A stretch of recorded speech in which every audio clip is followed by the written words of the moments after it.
আসসালামু আলাইকুম viewer, Jitu cooking হাউজের আজকের আয়োজনে থাকছে পুষ্টিগুণে সমৃদ্ধ ভিন্নধর্মী একটি খিচুড়ির রেসিপি। আজকে আমি তৈরি করে দেখাবো ওটস দিয়ে কিভাবে খিচুড়ি তৈরি করতে হয়।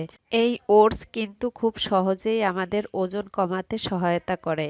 চলুন তাহলে দেখে আসি কিভাবে ওটস দিয়ে খিচুড়ি তৈরি করা যায়। ওটস খিচুড়ি তৈরি করার জন্য আমি প্রথমেই এই মেজারমেন্ট কাপের 2 কাপ ওটস নিয়েছি।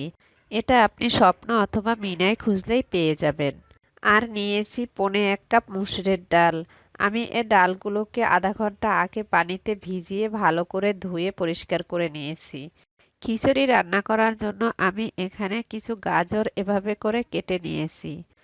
1 কাপের মতো নিয়েছি পাতাকপি কুচি। আর এভাবে করে বেগুন কেটে নিয়েছি। নিয়েছি কিছু মিষ্টি কুমড়া। বটবটিগুলিকে আমি এভাবে করে কেটে নিয়েছি। সব মিলিয়ে মোট আমি এখানে 2.5 কাপের মতো সবজি নিয়েছি। চুলায় একটি হাঁড়ি গরম করে দিয়ে দিলাম 2 টেবিল স্পুন রান্নার তেল। চাইলে আপনারা সরিষার তেল অথবা অলিভ অয়েলও দিতে পারেন। তেল গরম হয়ে গেলে দিয়ে দিব 1 টিস্পুন জিরা। এবার আমি 1 মিনিটের মতো ভেজে নিব। যখন জিরা থেকে অ্যারোমা বের হবে তখন দিয়ে দিব আধা কাপ পেঁয়াজ কুচি। পেঁয়াজগুলোকে আমি 2 মিনিটের মতো ভেজে নিব। একদম বাদামি করতে হবে না। পেঁয়াজের কালার যখন এরকম হয়ে আসবে তখন দিয়ে দিলাম 1 টেবিল স্পুন রসুন বাটা। আর দিয়ে দিলাম 1 টেবিল স্পুন আদা বাটা। আবারও একটু ভেজে নিব যাতে আদা রসুনের কাঁচা গন্ধটা চলে যায়। ভাজা হয়ে গেলে দিয়ে দিব 1/2 টিস্পুন হলুদের গুঁড়া।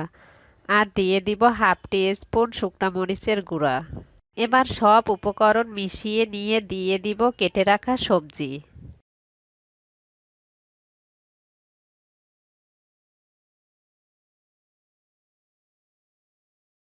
সব কিছু নাড়া দিয়ে মিশিয়ে দিয়ে দিব লবণ।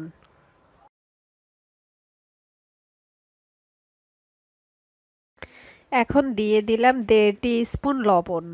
এবার নেড়েচেড়ে সব উপকরণ সবজির সাথে মিশিয়ে দিব।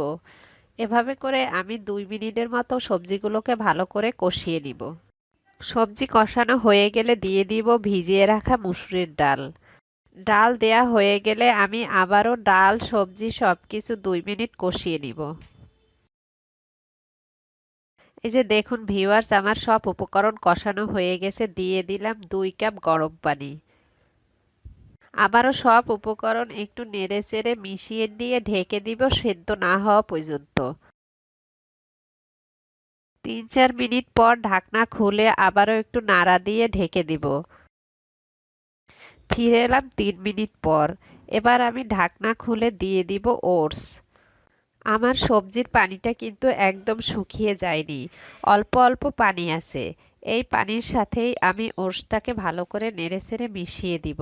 দিয়ে দিলাম 7-8টি কাঁচামরিচ ফালি। এবার সব কিছু ভালোভাবে মিশিয়ে নিতে হবে। মিশানো হয়ে গেলে এভাবে করে আমি আরও 2 মিনিট ভালো করে কষিয়ে নিব। কষানো হয়ে গেলে দিয়ে দিব 1.5 কাপ পানি। এখানেও আমি গরম পানি দিয়ে দিব। এবার চুলার আঁচ কমিয়ে দিয়ে ঢেকে দিব 5 মিনিটের জন্য। 5 মিনিট পর ফিরে এসে ঢাকনা খুলে আবারও একটু নেড়ে দিব। এই যে দেখুন ভিউয়ার্স, আমার ওটস খিচুড়ি তৈরি হয়ে গেছে। এটা নামানোর পরে আরও ঝরঝরে হয়ে যাবে।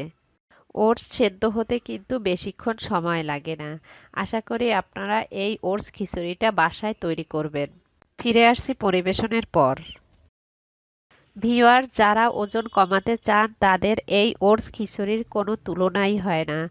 আর আমার এই রেসিপি আপনাদের কাছে ভালো লাগলে আমার চ্যানেল অবশ্যই সাবস্ক্রাইব করবেন, লাইক কমেন্ট শেয়ার করবেন। আশা করি মজার মজার রেসিপি পেতে আমার চ্যানেলের সাথেই থাকবেন। সবাই খুব বেশি ভালো থাকবেন, আমার জন্য দোয়া করবেন। আল্লাহ হাফেজ।